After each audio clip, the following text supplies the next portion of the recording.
মাথা মাসে করা এবং পুনরায় পেছন থেকে হাত দিয়ে নিয়ে আসা সুন্নাহ, আর ইচ্ছা করে সুন্নাহ ত্যাগ করা মাকরুহ। এখন মেয়েদেরও কি সম্পূর্ণ মাথা মাসা করতে হবে? মাথায় কোফা থাকলে তো সমস্যা হয়। একজন ইমানদার নারীর স্বামী যদি নামাজ না পড়েন এবং সঠিকভাবে ইসলামের বিধান না মানতে চায়, তবে স্ত্রীর করণীয় কি এবং এই স্বামীর সংসার করা যাবে কি না? সিজদার সময় হাত কোথায় রাখা সঠিক? কবরবাসীকে সালাম দিলে তারা কি শুনেন এবং উত্তর দেন? রুকু থেকে সোজা হয়ে দাঁড়িয়ে রব্বানা আলাকাল হামদ বলবো নাকি রব্বানা ওয়ালাকাল হামদ বলবো? স্বামী মারা গেলে মেয়েদের সাদা শাড়ি পরা কি জায়েজ? তাসবিহ দানা দিয়ে তসবিহ করা কি বেদাত? সাজদায়ে সাহু এর নিয়ম কি? কবিরা গুনাহ কি মাফ হয়? রাতে দরজা জানালা খুলে ঘুমানো যাবে কিনা? অতীতে অনেক বছরের না আদায় করা নামাজ ও রোজার ব্যাপারে করণীয় কোরআন আলোকে জানাবেন। জি, তাহলে চলে যাচ্ছি আমরা সরাসরি প্রশ্নোত্তরে। আব্দুল কায়েস চৌধুরী জানতে চেয়েছেন কিভাবে পূর্বের গীবত, অন্যের হক নষ্ট করার শাস্তি থেকে রক্ষা করতে পারি। বেশি বেশি আমল করবেন, আল্লাহ তাআলার কাছে যত বেশি প্রিয় পাত্র হওয়ার চেষ্টা করবেন, যত বেশি তাকওয়ার চর্চা করবেন, যত বেশি গুনাহের মুক্ত থাকার চেষ্টা করবেন। অন্যের হকগুলো আল্লাহ সুবহানাহু ওয়া তাআলা আপনাকে কিয়ামতের দিন তার কাছ থেকে আপনার মাপ পাইয়ে দিবেন। আল্লাহ তাকে কন্ডিশন দিয়ে আপনার জন্য মাপ আদায় করে নেবেন যদি আল্লাহকে আপনি সন্তুষ্ট করতে পারেন। বিধায় সেজন্য তওবা নাসুহা করে এখন আর নতুন করে সেই গুনাহ না করে ভালো কাজের দিকে মনোনিবেশ করুন। আর যাদের গীবত করেছেন তাদের জন্য আল্লাহর কাছে ক্ষমা প্রার্থনা করুন। জান্নাত জাহান প্রশ্ন করেছেন, সন্ধ্যায় ঘরে বাতি জ্বালাতে হয়, এটা কি ইসলাম কি বলে? বাতি জ্বালাতে হয়, এটা খুব স্বাভাবিক একটি বিষয়। অন্ধকারে থাকতে তো ইসলাম বলে না, তবে শোয়ার সময় বাতি নেভানোর জন্য নবী সাল্লাল্লাহু আলাইহি ওয়াসাল্লাম নির্দেশ করেছেন এবং এটা সুন্নাহ, রাতের সুন্নাহর ভিতরে একটা হলো আপনার বাতি নিভিয়ে তারপরে শোয়া। মোহাম্মদ কাউসার জানতে চেয়েছেন সূরা কাহফের 10 নং আয়াত কখন পড়তে হবে দাজ্জালের ফিতনা থেকে বাঁচার জন্য? এটা সবসময় পড়বেন ভাই কাউসার, কারণ রাসূল করিম সাল্লাল্লাহু আলাইহি ওয়াসাল্লাম বলেছেন দাজ্জালের ফিতনা থেকে বাঁচার জন্য সূরা কাহফের 10 আয়াত যার জানা থাকবে, মুখস্থ থাকবে, ইয়াদ থাকবে, স্মরণ থাকবে, সেই ব্যক্তিকে আল্লাহ দাজ্জালের ফিতনা থেকে বাঁচাবেন। এজন্য দাজ্জালের ফিতনা থেকে বাঁচার জন্য সূরা কাহফের প্রথম 10টি আয়াত অন্তত মুখস্থ প্রত্যেক মুসলমানের থাকা উচিত, তার অর্থ বোঝা উচিত এবং সবসময় এটা পাঠ করা উচিত। শেষ মুহূর্তে যখন দাজ্জাল আসবে ওই সময়ে এটা যদি কারণ মুখস্থ থাকে সেটা কাজে লাগবে। অতএব কখন আসে আমরা তো কেউই চূড়ান্তভাবে বলতে পারে না, এই জন্য মুসলমানের উচিত এগুলো মুখস্থ রাখা। শামীম উজ্জামান আপনি জানতে চেয়েছেন অতীতে অনেক বছরের না আদায় করা নামাজ ও রোজার ব্যাপারে করণীয় কোরআন আলোকে জানাবেন। অনেক বছর অতীতে আপনি নামাজ রোজা রাখেননি, সেটা এখন যদি আপনার কাউন্ট করতে পারেন নির্দিষ্ট করে তাহলে তো ভালো, আর না হলে অনুমান করে একটা ফিগার ঠিক করে এরপর আপনি এখন থেকে শুরু করবেন সেই সালাদগুলোকে, সেই সিয়ামগুলোকে কাজা করার। ওমরি কাজা বলতে কোনো নামাজ নাই, এরকম একটি কথা আমরা অনেকে শুনে থাকবো। আসলে এভাবে এই শব্দে এই ভাষ্যে কোরআন হাদিসে নাই। তবে হ্যাঁ, রাসূল করিম সাল্লাল্লাহু আলাইহি ওয়াসাল্লাম কোনো নামাজ ছুটে গেলে সেটাকে পরবর্তীতে পড়ার জন্য বলেছেন। এখন সেটা ভুলে ছুটে যাওয়া হতে পারে, অনেক ওলামা একরাম বলেছেন তিনি শুধু ভুলে ছুটে যাওয়ার কথা বলেছেন, কিন্তু বিভিন্ন হাদিসের ভাষ্য থেকে বোঝা যায় যে কিছু কিছু তো আছে যেখান থেকে বোঝা যায় যে ভুলে ছুটে যাওয়ার কথা বলেছেন নবী আলাইহিস সালাম, কিছু কিছু আছে যেখানে বাদ পড়া সালাতের কথা বলেছেন, সেটা ভুলে টুলে কোনো স্পষ্ট করে বলা নাই, তার মানে ব্যাপকভাবে। আর এই জন্য ইসলামের ইতিহাসের অনেক বড় বড় মনীষীগণ, ইমাম ইবনে তাইমিয়া রাহিমাহুল্লাহ সহ অনেক বড় বড় মনীষীগণও বলেছেন যে সমস্ত সালাত ছুটে গেছে সেগুলো কাজা করার কথা। আর আমরা এই মতটাকে বেশি নিরাপদ মনে করি। যারা মনে করেন সালাত ইচ্ছাকৃত ত্যাগ করার ফলে মানুষ কাফের হয়ে যায়, তারা মনে করেন যে নতুন করে সালাত শুরু করছে মানে সে নতুন করে ইসলাম গ্রহণ করছে, তো ইসলাম গ্রহণ করলে কাফের পূর্বের কোনো ইবাদত আর নতুন করে করতে হয় না, সেই হিসাবে আপনার আর কোনো কাজা করা লাগবে না। কিন্তু আমি মনে করি যে সালাত ইচ্ছাকৃত ত্যাগ করছে, কিন্তু সালাত পড়ার বাধ্যবাধকতা তিনি জানেন, আল্লাহর নির্দেশকে তিনি স্বীকার করেন, তার ভিতরে অপরাধ বোধ রয়েছে, এই মানসিকতা নিয়ে কেউ যদি সালাত ত্যাগ করেন তিনি কাফের নন। এই মতটি আমি বেশি শক্তিশালী মনে করি। তা হ্যাঁ, তবে কুফরি করেছেন, কুফরি করলে সব কুফরিতে মানুষ কাফের হয় না, যার কারণে এই ব্যক্তি যেহেতু কাফের নন, অতএব তার পূর্বের কৃত অপরাধসমূহের প্রায়শ্চিত্ত করা অর্থাৎ কাজা আদায় করা এটা তার জন্য কর্তব্য হবে। বিধায় আপনি এখন কথার কথা মোট 500 ওয়াক্ত করে প্রতিদিনের নামাজ আপনার 500 ওয়াক্ত করে, ফজর 500 ওয়াক্ত করে, জোহর আপনার কথার কথা গেছে, আপনি আনুমানিকভাবে ঠিক করবেন, যদি চূড়ান্তভাবে নাও করতে পারেন। এরপরে সেগুলোকে কাউন্ট করতে থাকবেন, পড়তে থাকবেন, আল্লাহ তাআলা ইনশাআল্লাহ রক্ষা করবেন। আর না হলে অধিক পরিমাণে নফল নামাজ পড়বেন, যেটা ফরজের ঘাটতি কিয়ামত দিন পূরণ করবে। যেটা আপনার সন্দেহ যদি থেকে যায় যে আমার পুরোপুরি সালাত শেষ হলো কিনা, তাহলে কিছু নফল বেশি পরিমাণে পড়বেন। আল্লাহ তাআলা তৌফিক দান করুন। এর বাইরে আরেকটি প্রশ্ন দেখতে পাচ্ছি, আপনি তাওহিদুর রহমান জানতেছেন কুড়িয়ে পাওয়া জিনিসের বিধান কি? যদি গরিব হন, নিজে খুব মূল্যবান জিনিস হলে অপেক্ষা করবেন, মালিককে খোঁজার চেষ্টা করবেন, ঘোষণা দিবেন। কোনোভাবে যদি খুঁজে না পাওয়া যায় তাহলে সেক্ষেত্রে দীর্ঘদিন পর্যন্ত খুঁজছেন কিন্তু মালিক পাওয়া যাচ্ছে না, আর পাওয়ার আশাও নেই, তাহলে নিজে গরিব হলে নিজে ভোগ করতে পারবেন, আর হলে অন্য কোনো কাউ দিতে পারবেন। আর যদি সাধারণ কিছু হয় যেটা মানুষ খুঁজে বেড়ায় না, একটা মেসেজ শলাকা, 1 টাকার কয়েন, এটা কেউ খুঁজতে যাবে না, এরকম হলে এটা নিজেই ভোগ করতে পারবে, এটা হাদিস থেকে এটা বোঝা যায়। আর নিজে ভোগ করতে না চাইলে কোনো গরিব মানুষকে তার পক্ষ থেকে দান করে দিবে। যে কে তুলি আপনি প্রশ্ন করেছেন রাতে দরজা জানালা খুলে ঘুমানো যাবে কি না। সরাসরি কোরআন হাদিসে নিষেধ আছে বলে আমার জানা নেই, তবে হ্যাঁ দরজা বন্ধ করে ঘুমানো নিষেধ, দরজা বন্ধ করতে বলা আছে। মঈন খান জানতে চেয়েছেন জাইতুনের তেল পায়ে দেওয়া যাবে কিনা। যাবে, কোনো অসুবিধা নেই, কোরআন হাদিসে কোথাও নিষেধ করা হয়নি। উম্মে উর্মি জানতে চেয়েছেন বাচ্চারা অতিরিক্ত দুষ্টামি করলে তাকে কি দোয়া করতে হয়। আল্লাহর কাছে সূরায়ে ফুরকান আয়াত নম্বর ৭৪ শেষ অংশ দোয়া করবেন বেশি বেশি করে, আল্লাহ তাআলা তাকে যেন ভালো করেন, মুত্তাকিদের ইমাম বানান, সেই সাথে সাধারণভাবে দোয়া করবেন ইনশাআল্লাহ। সুজন মাহমুদ জানতে চেয়েছেন সিজদার সময় হাত কোথায় রাখা সঠিক। সিজদার সময় আপনি হাতকে উরু থেকে আপনার থেকে আপনার পায়ের যে গিরাটা সেখান থেকে আপনি অন্তত এক হাত বা তারও একটু বেশি নেবেন, যাতে করে স্বাভাবিকভাবে আপনি হাত রাখতে পারেন এবং আপনার পেটের নিচ দিয়ে একটা ছোটো বাচ্চা আসা যাওয়া করার মতো, অর্থাৎ ছাগলের বাচ্চা টাচ্ছা অথবা এই জাতীয় কোনো ছোটো বাচ্চা টাচ্ছা আসা যাওয়ার মতো জায়গা থাকে এরকম দূরে রাখবেন। একদম কাছেও থাকবেন না জড়সড়ভাবে, আবার অতি দূরেও যাবেন না। আর 2 হাতের মাঝামাঝি আপনি মাথা রাখবেন। এরপরে শন ইবনে ইসলাম জানতে চেয়েছেন চুল কাটার বিধান কি, চারিদিকে সমান করে কাটা কি সুন্নাহ আদায় হবে। চারিদিকে সমান করে কাটলে এটা জায়েজ হবে, তবে লম্বা করে রাখা হলো সুন্নাহ। আর এবড়ো থেবড়ো করে কোথাও বড় কোথাও ছোট করে রাখা গুনাহের কাজ, হাদিসে স্পষ্ট নিষেধ আছে। তানিম সুলতানা জানতেছেন মহিলার পিরিয়ড অবস্থায় নবীর জন্য দুরূদ পড়তে পারে কিনা। পারবে। যে শিমুল জানতেছেন জামা পড়া অবস্থায় পুরুষেরা কি নাভির নিচে প্যান্ট পরতে পারবে কিনা। নাভির নিচে প্যান্ট পরতে পারবে যদি উপরে জামা থাকে, কোনো অসুবিধা নেই। টিপু সুলতান জানতে চেয়েছেন কবিরা গুনাহ কি মাফ হয়। হ্যাঁ, আল্লাহ তাআলার কাছে তওবা করলে, ক্ষমা চাইলে অবশ্যই আপনি ফিরে আসলে এবং লজ্জিত হলে আর কখনো করবেন না বলে প্রতিজ্ঞা করলে ইনশাআল্লাহ তাআলা মাফ করবেন।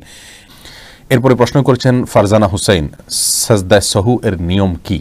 বোন ফারজানা, সিজদা সাহু নিয়ে বিস্তারিত আলোচনা রয়েছে। সিজদা সাহুর ক্ষেত্রে আমাদের দেশে ওলামা একরাম যেভাবে সিজদা সাহুর কথা বলে থাকেন, অর্থাৎ হানাফি মাযহাবের ওলামা একরাম যেই দৃষ্টিভঙ্গিতে সিজদা সাহুর ক্ষেত্রে যে দৃষ্টিভঙ্গি রাখেন সেটা হলো যে আমাদের যদি কোনো ওয়াজিব তরক হয় অথবা সিজদা সাহু দেওয়ার মতো কোনো বিষয় হয়, তাহলে সেক্ষেত্রে আমরা একদিকে সালাম ফিরিয়ে তারপরে আমরা 2টা সিজদা করে উঠে আবার আত্তাহিয়াতু দুরূদ পড়ে তারপর আমরা সালাম ফেরাবো। আর এর বাইরে এরাবেন স্কলাররা আরও একটি পদ্ধতির কথা বলেন, আর সেটি হলো যে সরাসরি সিজদায় গিয়ে উঠে তারপর আমরা 2 দিক সালাম ফেরাবো, দ্বিতীয়বার আত্তাহিয়াতু আর পড়বো না। এবং বিশেষ কিছু ভুলের ক্ষেত্রে প্রথম প্রকার, আর দ্বিতীয় প্রকার অন্য ভুলের ক্ষেত্রে বলার কথা অনেক ওলামা ইকরাম বলে থাকেন। বিস্তারিত আলোচনা করার সুযোগ নাই, আমরা ইনশাআল্লাহ ভিন্ন কোনো ক্লিপে নিয়ে কথা বলবো। এমনি শরীফুদ্দিন জানতে চেয়েছেন যতবার কালিমা পড়া হয় ততবার কি ঈমান নবায়ন হয়। ভাই শরীফুদ্দিন, আসলে কালিমা পড়ার সাথে ঈমান নবায়নের সম্পর্ক নাই। ঈমান নবায়ন হলো আপনি আপনার ভেতর থেকে আল্লাহ সুবহানাহু ওয়া তাআলার প্রতি আস্থা, ভালোবাসা, আল্লাহ সুবহানাহু ওয়া তাআলার প্রতি ভরসা, আপনি ভেতর থেকে আল্লাহ সুবহানাহু ওয়া তাআলার তাওহীদ বা একত্ববাদের বিষয়ে আপনি স্বীকারোক্তি দিচ্ছেন কিনা, সেই মানসিকতা নিয়ে যদি আপনি কালিমা পড়েন তাহলে অবশ্যই সেটা ঈমানের নবায়ন হবে ইনশাআল্লাহ বিইذনিল্লাহ। এরপরে নিউ কাটার এআইডি থেকে প্রশ্ন করা হচ্ছে স্বামী মারা গেলে মেয়েদের সাদা শাড়ি পরা কি জায়েজ।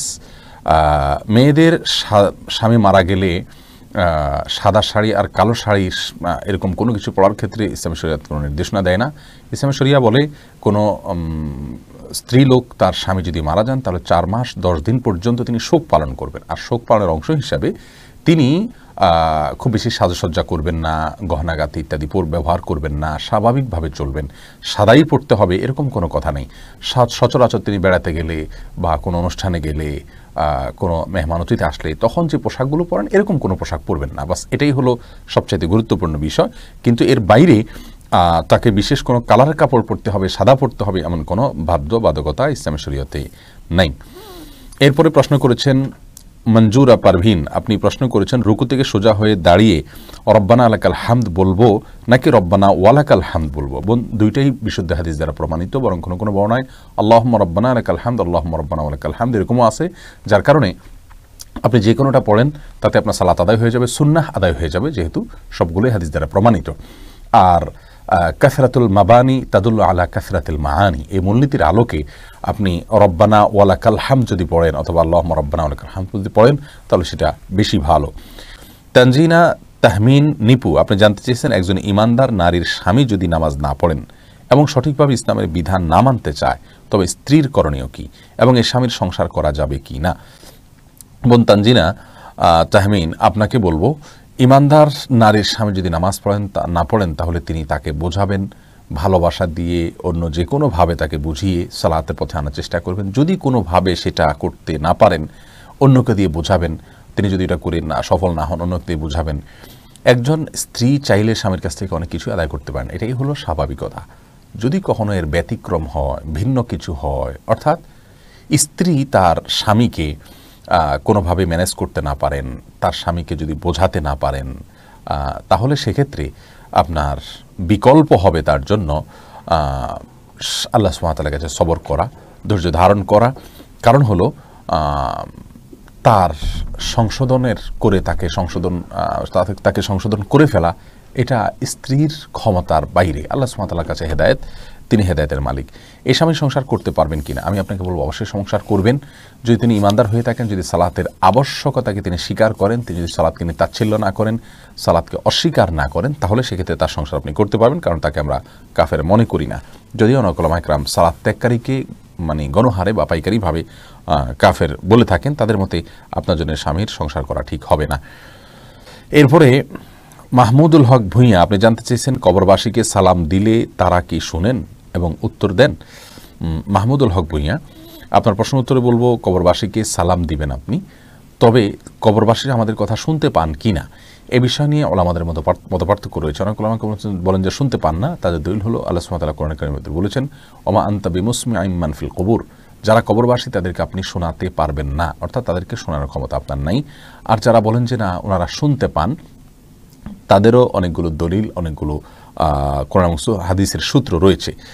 রিমাইন্ডুদ্দিন প্রশ্ন করেছেন, রুকু থেকে সোজা হয়ে কতখানি সময় দেরিতে দাঁড়িয়ে থাকতে হয় দয়া করে জানাবেন।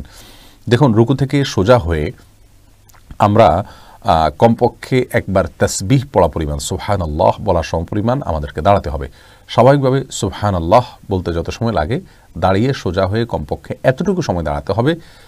আমরা অনেকে মনে করি দাঁড়িয়েই চলে যেতে পারবো না, আমি সোজা হয়ে দাঁড়ানোর পরে অন্তত অপেক্ষা করতে হবে সুবহানাল্লাহ বলতে যে পরিমাণ সময় লাগে কমপক্ষে এতটুকু, এরপরে আপনি সেজদায় যাবেন। এরপরে প্রশ্ন দেখতে পাচ্ছি, রেজাউল করিম আপনি প্রশ্ন করেছেন, ইমাম যখন নামাজ শুরু করে দেয় তখন মুক্তাদির কি এ অবস্থায় সানা আউযুবিল্লাহ বিসমিল্লাহ পড়তে হয় কিনা।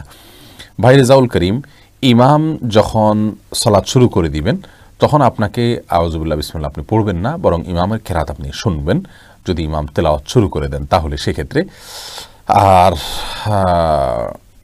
ইমাম যদি কেরাত শুরু না করেন, মাত্র ইমামের সাথে আপনি যোগ দিয়েছেন, তাহলে সেক্ষেত্রে আপনি সুবহানাকাল্লাহ বা দোয়া ইস্তেফতা যেগুলো আছে সেগুলো পড়বেন, সালাত শুরুর দোয়া সানা পড়বেন, কিন্তু আউযুবিল্লাহ বিসমিল্লাহ পড়বেন কিনা অনেকে বলেছেন পড়বেন না, কারণ আপনার আউযুবিল্লাহ বিসমিল্লাহ এটা মূলত সূরা তেলাওয়াতের অংশ হিসাবে পড়তে হয়।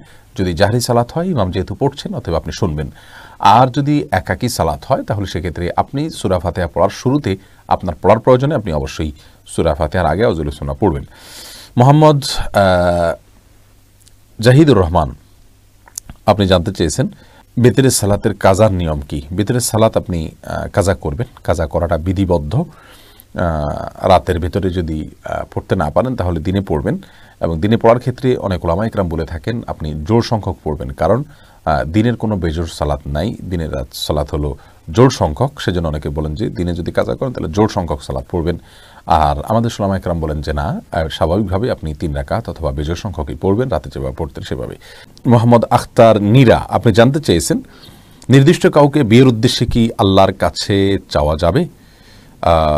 বোন মাহমুদা আখতার নীরা, নির্দিষ্ট কাউকে বিয়ে করা এটা আল্লাহর কাছে চাওয়া যেতেই পারে, আল্লাহ আমার অমুককে ভালো লাগে আপনি তাকে আমার সঙ্গে বিয়ে দিন। তবে এই বিয়ের আগে অন্য কাউকে পছন্দ করে নির্দিষ্ট করে তাকে চাওয়া, এটা কোনো অর্থবহ চাওয়া নয়, এই দোয়াটা কোনো শুদ্ধ দোয়া নয়, নিষিদ্ধ নয় এতটুকু বলবো, কিন্তু খুব বেশি প্রশংসনীয় দোয়া নয়, ভালো দোয়া নয়। তার কারণ হলো আপনি যাকে চাচ্ছেন আপনি নির্দিষ্ট যদি করে নেন যে তাকে নিয়ে আপনি ঘর করবেন, তাহলে সেক্ষেত্রে তার ভালো হওয়া মন্দ হওয়ার দায় দায়িত্ব কিন্তু আপনার উপরে। আর যদি আপনি বিষয়টিকে আল্লাহর উপরে ন্যস্ত করে দেন যে আল্লাহ আপনি আমার জন্য ভালো জীবন সঙ্গী দেন, আমার জন্য এমন একজন সঙ্গী দেন যার মাধ্যমে আমার সুখ শান্তি হবে, আমার দিন ভালো যাবে, তাহলে সেক্ষেত্রে বিষয়টি আল্লাহর উপর আপনি ন্যস্ত করলেন, সেটা হবে সবচেয়ে উত্তম এবং ভালো। ওটাই হলো সুন্নাহসম্মত দোয়ার স্টাইল। এরপরে আসুন, মোহাম্মদ আশরাফুল খান প্রশ্ন করেছেন, ইমাম শেষ বৈঠকে থাকার সময় যদি কোনো মুসল্লির অজু ভেঙে যায় এর বিধান কি?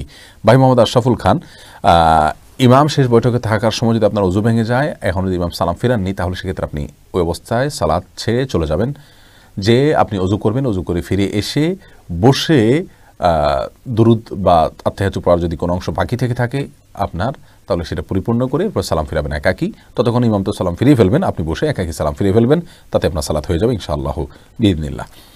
এরপরে জান্নাত জাহান আপনি জানতে চেয়েছেন, নামাজ শেষ করে শুয়ে শুয়ে সূরা মুলক বা সকাল সন্ধ্যার দোয়া বা জিকির করা যাবে কিনা? করা যাবে বোন।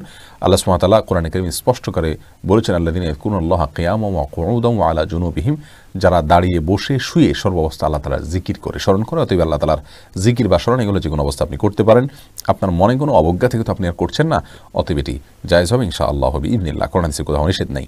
এমডি শফিক আপনি জানতে চেয়েছেন, তাসবিহ দানা দিয়ে তাসবিহ করা কি বেদাত? ভাই শফিক, এটাকে আমরা বেদাত বলি না। অনেক উলামা ইকরাম বেদাত বলেন। তারা বলে থাকেন যে বিভিন্ন হাদিসে আঙ্গুলের করে তাসবিহ গণার ফজিলত বা গুরুত্বারোপ এর বর্ণনা বা বিবরণ পরোক্ষভাবে বোঝা যায়। বিশেষ করে কিয়ামতের দিন এগুলো জ্বলজ্বল করে জ্বলতে থাকবে বা উজ্জ্বল আলো দিবে, এরকম বর্ণনা পাওয়া যায়। তো তাসবিহ দানা তো এই হাদিসকে অ্যাভয়েড করাই হয়, বিধায় এটাকে অনেকে বিদআত বলে থাকেন। আমরা এটাকে বিদআত এই জন্য বলি না যে তাসবিহ দানা ব্যবহার করাকে আলাদা সুন্নাহ, আলাদা মুস্তাহাব, আলাদা ফজিলতপূর্ণ, আলাদা আমল এরকমটি কেউ মনে করেন বলে আমাদের জানা নেই। যেহেতু এরকমটি কেউ মনে করেন না, তাহলে তাসবিহ দানা ব্যবহার করাকে আমরা বিদআত বলতে পারি না। বরং তাসবিহ দানা বিদআত ব্যবহার করা এটা ওই ব্যক্তির জন্য বিধেয় যে ব্যক্তি 100 বার বা বেশি সংখ্যক তাসবিহর যে সংখ্যাগুলো সেগুলো আঙ্গুলে করে গুনে তিনি মনে রাখতে পারেন না, এরকম যদি হয় তাহলে সেক্ষেত্রে তার জন্য এটা বিধেয়। তবে উত্তম হবে সর্বাবস্থায় আঙ্গুলে করে গণনা করা। তাছাড়া কোনো সালাফ থেকে বিভিন্ন বিচি ইত্যাদিকে তাসবিহর গণনার ক্ষেত্রে ব্যবহার করার কথা বর্ণনা পাওয়া যায়, কিন্তু আঙ্গুলের কর এটার বর্ণনা, এটার তাসবিহ গণনা করার কথা যেহেতু হাদিস থেকে পাওয়া যায় সরাসরি, সেজন্য আমরা সেটাকে অগ্রাধিকার দেওয়াটাই উত্তম হবে, কিন্তু আমরা ওইটাকে বিদআত বলবো না। তবে হ্যাঁ, তাসবিহ ব্যবহারকে আলাদা একটা ইবাদত বা সওয়াব, বা ওইটাতে গুনলে সওয়াব হবে, বা ওইটাতে গোনা উত্তম, বা ওইটাতে গণনা করা নিয়ম, এরকম যদি কেউ মনে করে তাহলে সেটি বিদআত হতে পারে। মাহমুদ হাসান জানতে চেয়েছেন, নবজাতক বাচ্চার মাথার চুল ফেরানোর ব্যাপারে ফতোয়া কি? হ্যাঁ ভাই মাহমুদ হাসান, বিভিন্ন হাদিস দ্বারা প্রমাণ হয় নবজাতক বাচ্চার মাথার চুল এটা ফেলানো সুন্নাহ। যদি তার স্বাস্থ্যগত কোনো সমস্যা না থাকে তাহলে এটা ফেলবেন, কোনো জরুরি কোনো কিছু না, ফেললে ভালো হয়। এবং ফেলার পরে ওই চুল পরিমাণ স্বর্ণ অথবা রূপা আল্লাহর রাহে দান করবেন। রূপা দান করলে 20, 25, 30 টাকার বেশি হয় না সাধারণত, বাচ্চাদের চুলের ওজন অনেক কম হয়। এটা দান করলে ইনশাআল্লাহ বিইذনিল্লাহ আমরা সওয়াব পাবো। এরপরে মাহমুদ শাওন আপনি জানতে চেয়েছেন, নিজেকে হিংসামুক্ত রাখার উপায় ও দোয়া নিয়ে কি আমল আছে? হিংসামুক্ত রাখার অনেকগুলো উপায়ের ভিতরে একটা হলো আল্লাহ সুবহানাহু ওয়া তাআলার প্রতি ঈমানকে মজবুত করা। মানুষ হিংসা করে অন্যের প্রতি যখনই আল্লাহ সুবহানাহু ওয়া তাআলার ফয়সালায় ওই ব্যক্তি কল্যাণ লাভ করেছেন এটি তিনি ভালো করে রপ্ত করতে না পারেন, তখনই তার প্রতি হিংসা হয়। আর আমার নসিবে যা আসবে তা কেউ খণ্ডাতে পারবে না, আর যেটা আসবে না সেটা কেউ দিতে পারবে না, এটিও আমরা ভালো করে রপ্ত না করতে পারার কারণে হিংসা হয় অন্যের প্রতি। আর তৃতীয়ত আল্লাহ তাআলার ফয়সালা, আল্লাহ তাআলার দান, সেটাতে আমরা সন্তুষ্ট হওয়া, এটা ঈমানের জন্য গুরুত্বপূর্ণ একটি বিষয়। এটা আমাদের না থাকার কারণেও কিন্তু আমাদের মধ্যে হিংসা দেখা দেয়। এই বিষয়গুলো খেয়াল করতে হবে। আর যার প্রতি হিংসা হয় তাকে বরং অতিরিক্ত তার জন্য দোয়া করবেন, তার অগোচরে দেখবেন তার প্রতি আপনার হিংসাটা কেটে যাবে। তার জন্য আরও বেশি কল্যাণ আপনার কাছে আল্লাহর কাছে চাইবেন, মনের বিরুদ্ধে গিয়ে আপনি একটু নিজের বিরুদ্ধে যুদ্ধ করে হলেও এটা করবেন, ইনশাআল্লাহ হিংসা কমে যাবে। আল্লাহ তাআলা রহম করুন আমাদেরকে। এমডি সজীব খান জানতে চেয়েছেন, নামাজে আরবির নিয়ত না করে বাংলা নিয়ত করলে কি কোনো সমস্যা হবে না? তো ভাই সজীব, নিয়ত তো অন্তরের বিষয়, ইচ্ছা করা, সেখানে মুখে কোনো কিছু উচ্চারণ করা এটা সালাতের জন্য কোনো জরুরি কোনো বিষয় নয়, সুন্নাহ বা আবশ্যক কোনো বিষয় নয়। অনেক উলামা কেরাম এটাকে মুস্তাহাব বলেছেন, কিন্তু কোরআন হাদিসের কোথাও সালাত শুরু করার আগে মুখ থেকে কোনো কিছু উল্লেখ করে নিজের ইচ্ছার বিষয়টিকে জানান দেওয়া এরকম কোনো বর্ণনা কোনো হাদিস থেকে পাওয়া যায় না। যার কারণে আপনি কি সালাত পড়ছেন মনে মনে আপনি যদি সেই বিষয়টিকে ফিক্স করতে পারেন এবং আপনার যদি নিয়তের বিষয়টা আপনার কাছে ক্লিয়ার থাকে, তাহলে ইনশাআল্লাহ বিদিনিল্লাহ আপনার সালাত হয়ে যাবে। আপনার মুখ দ্বারা আলাদা কোনো কিছু আপনাকে বলতে হবে না।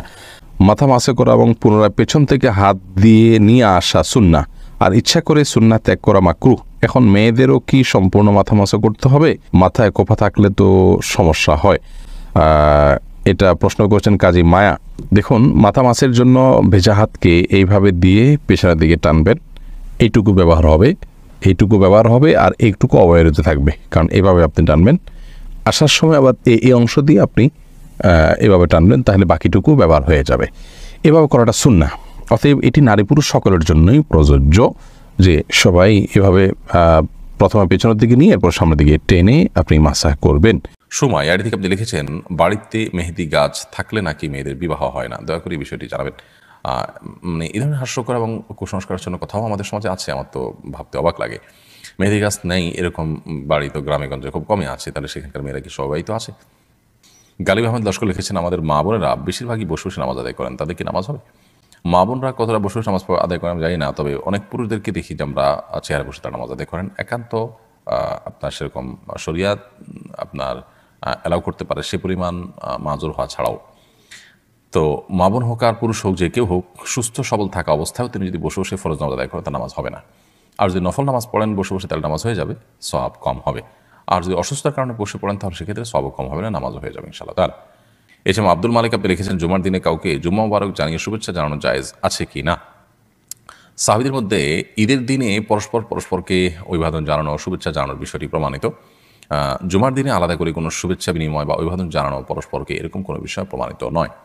বিধায় জুমার দিনকে ঈদের যদিও হাদিসে এটাকে একরকম ঈদের দিন বলা হয়েছে, কিন্তু এটাকে আপনার ঈদের দিনের মতো শুভেচ্ছা বিনিময় সহ ঈদের অন্যান্য সুন্নাহগুলো এখানে ইমপ্লিমেন্ট করা সেটা অবশ্যই সুন্নাহ সম্মত নয়। তাহলে জুমা মুবারক জানিয়ে শুভেচ্ছা করা এটা সুন্নাহ সম্মত নয়। মোহাম্মদ ইয়াসিন জানতে চেয়েছেন, অজু ছাড়া কোরআন মাজিদ ধরা যাবে কিনা? ভাই, অজু ছাড়া কোরআন মাজিদ ধরা যাবে না, এটাই হলো বিশুদ্ধতম মত। যদিও কোনো আলেমরা বা কোনো মানুষ বলে থাকেন অজু ছাড়া কোরআন স্পর্শ করা যাবে, বিশেষ করে যারা হাদিসকে অস্বীকার করেন তারা এই মতটাকে খুব জোরে সোরে বলেন যে অজু ছাড়া কোরআন ধরা যাবে। কিউআরএফ বা কোরআন রিসার্চ ফাউন্ডেশন এর অনুসারীরা এই মতটিকে খুব বেশি করে প্রচার করেন, তাদের অনেক বক্তা বেশ জনপ্রিয় আছেন অনেকেই, তারা মাহফিলগুলোতে এটা বলে বেড়াচ্ছেন যে অজু ছাড়া কোরআন স্পর্শ করা যায়।